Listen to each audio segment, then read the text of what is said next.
We also got baseball. I got the Mets on right here, Mets and Cardinals. From I guess it's at Port St. Lucie. The pitch clock. Do you love it? Do you hate it? It makes me a little anxious, to be honest with you, when I'm watching it. When I'm watching these games, the pitch clock is right behind them, big numbers, ticking down. I get anxious watching it. I'm like, oh no, hurry up, pitch it. And you can see they're still learning with it. You got strikes being called. You got hitters who like to stay out of the box and wait till the pitcher gets on the rubber before they get in the box. And they're getting hit for the batter's getting hit for the strike because he's got 8 seconds to step in the box. Then you got pitchers who, there was one guy, I forget who it was, decided, got on the rubber, then stepped off, decided he wanted a new ball, threw it to the catcher. The pitch clock don't stop. So he got it back, 2 seconds on the pitch clock, that's it. Ball. And then, of course, there was the one that everybody has seen, by now everybody has seen it, the bases loaded, 2 out, tie game, 3-2 count, and a automatic strike because the batter didn't get in the box quick enough and it ended the game. Now that's not something you want to see. You don't want to see, just like you don't want to see like the Super Bowl end on that holding call, defensive holding, or a questionable call. You don't want to see any baseball game. I mean, forget about it, World Series, whatever, but you don't want to see any game end on an automatic ball, on a pitch clock violation.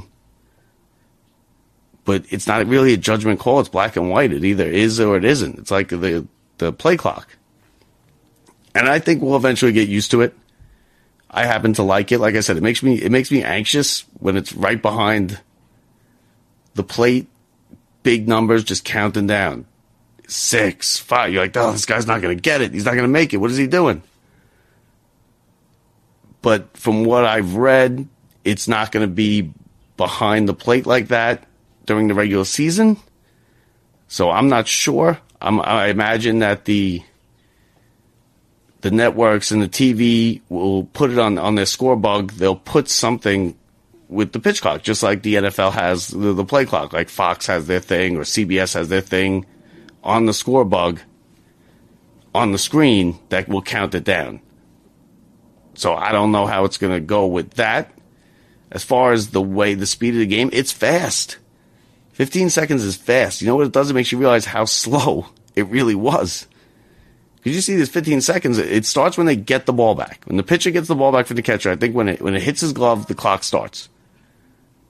15 seconds goes real fast. You don't have enough time to play around. You get the ball, you get on the rubber, and you're going to have to throw it in. The batter doesn't have much time to step out. I like it. Max Scherzer had a 27-second 3-pitch strikeout the other day. 27 seconds, whole batter, over. 3-pitch, strike 1, foul ball, strike 2, and then looking, strike 3. So I liked it. I think it keeps the game moving. I think it will speed up the games. The bigger bases, they're not really that noticeable, to be honest with you. I'm watching like I said, I'm watching the Mets game right now. I've seen it now. I've seen the bases. It really doesn't make that much of a difference to me. You're not even going to notice the bases being bigger.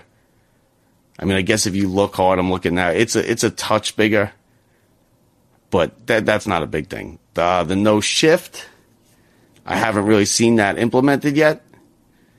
That's something that you're not going to notice on a play-to-play, batter-to-batter basis. That's something that you're going to notice like in people's batting averages, I think, on a big scale. He hit this without the shift last year. He hit this. Oh, I'm sorry. He hit this with the shift. The last 5 years, he hit this with no shift. Will it add to base hits? It probably will. I've also seen some teams that are going to go 2 outfielders and bring their kind of have a softball setup where they have like a floater out in short outfield. He's not allowed on the grass, on the dirt, and the infielders are not allowed on the outfield grass to start. So that's another rule change. So yeah, we'll see. They're still working out the players. They're still getting used to it. We're only, some teams have played 2 games. Some teams have only played 1 game. Some have played 3. And this is the first time they've ever had to deal with something like this. For some of them, it was in the minors. The pitch clock was in the minors the last couple of years. So for some younger players coming up, they have dealt with this. And that's going to be an advantage for them. You got the crusty 10-year veteran who's set in his ways. He's going to have trouble with it. The kid who 2 years ago was in the minors and he played with the pitch clock, he's going to be more adjusted to it and he's going to fare better. He's going to have less violations. That's just the way it is.